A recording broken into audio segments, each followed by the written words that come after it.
Hello students, SS education में आप सभी का स्वागत है।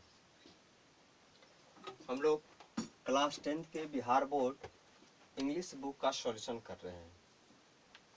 आज हम लोग पढ़ेंगे पनोरमा पार्ट 2 के पोएट्री का लेसन 7 का, जिस पार्ट का नाम है the sleeping porter. The sleeping porter का अर्थ होता है सोता हुआ कुली। द स्लीपिंग पोर्टर के लेखक हैं लक्ष्मी प्रसाद देवकोटा। लक्ष्मी प्रसाद देवकोटा ने इस पोएट्री में द स्लीपिंग पोर्टर अर्थात एक कुली के जीवन का व्याख्यान किया है कि कुली का जीवन क्या होता है।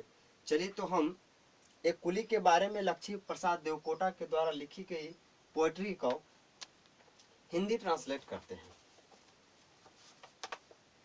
ए 25 kilo load on his back. कुली जो था अपने पीठ पर 25 केजी का वजन ढो रहा था। स्पिन डबल बेंट, उसकी रीढ़ की हड्डी मुड़ी हुई थी।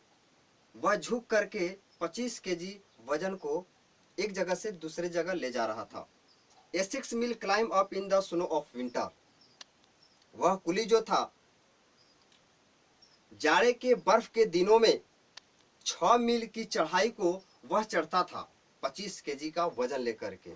नेक्ड बोन्स, मुड़ी हुई हड्डी, स्केलेटन लाइक फ्रेल फ्रेम, उसकी जो बनावट थी, जो स्ट्रक्चर थी उसकी हड्डियों का एकदम कमजोर हो चुका था। At fencing uphill task, लेकिन फिर भी वह चुनौती प्रदान करता था और उस चट्टानों तक, उस पहाड़ों तक वह 25 केजी का वजन उठा करके ले जाता था।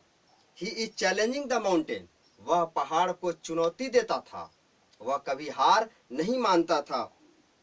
He is wearing a black cap, वह काला टोपी पहना हुआ था। डर्टी स्वीट स्टेंट, उसके शरीर से गंदा बदबू आ रहा था। His body is an Abbott, लगता है ऑफ फ्लीज एंड लाइस, ऐसा महसूस होता है कि उसका शरीर लीख और जुओं का घर बना हुआ था। हिज माइंड वेरी डल, वह मंदबुद्धि का था। Aldous it emits a sulphur like सोर स्मेल, कुली के शरीर से सल्फर जैसा खट्टा गंध निकल रहा था। But what a stout human figure, तब कवि कहता है किंतु क्या यही सख्त मानव का शरीर है जो इतना बदबू दे रहा है।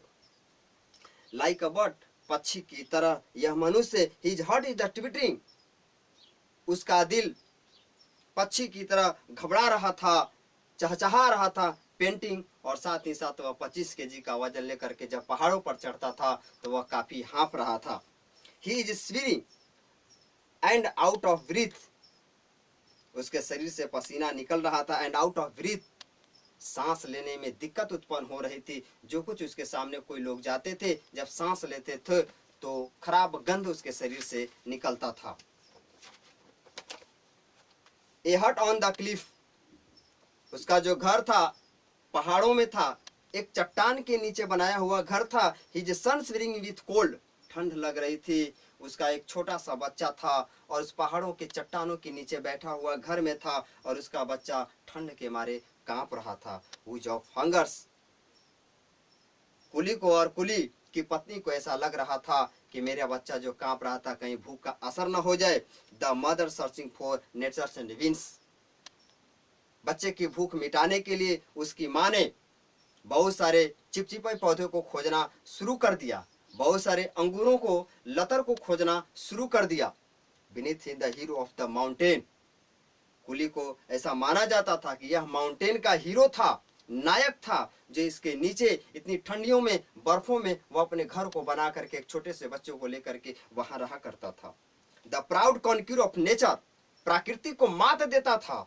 और द स्नो क्लाइड स्पीक्स, भारी जब बर्फों की वर्षा होती थी, उस वर्षा में उस चट्टानों के नीचे वह घर बना करके रहा करता था। एबोव, उसके नीचे रहा करता था।